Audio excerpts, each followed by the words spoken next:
Hi, it's Steve. Today we'd like to show you how to change the crisper glass on your refrigerator. It's a really easy job. Let me show you how we do it. Now to do this repair, all we need to do is open up the refrigerator, and then we're going to remove all of the items that are on this shelf and pull the two crispers out and set those aside. So next we'll remove the two crispers and the items that are in them, and we'll just set those aside.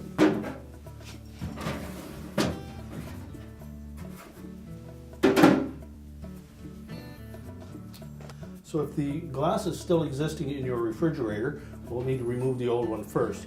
So just lift up on the pantry drawer, reach in underneath, lift up on that glass, and carefully pull it out. You would discard the old one, and carefully slide the new one into position, making sure that it lies flat in the recessed area all the way around the top of that pan. You can also remove the little stickers that are attached to the surface and discard those.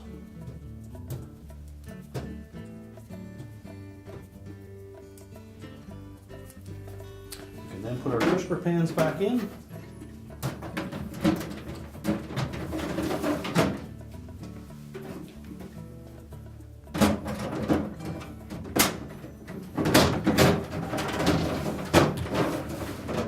Both on their tracks. And our repair is complete.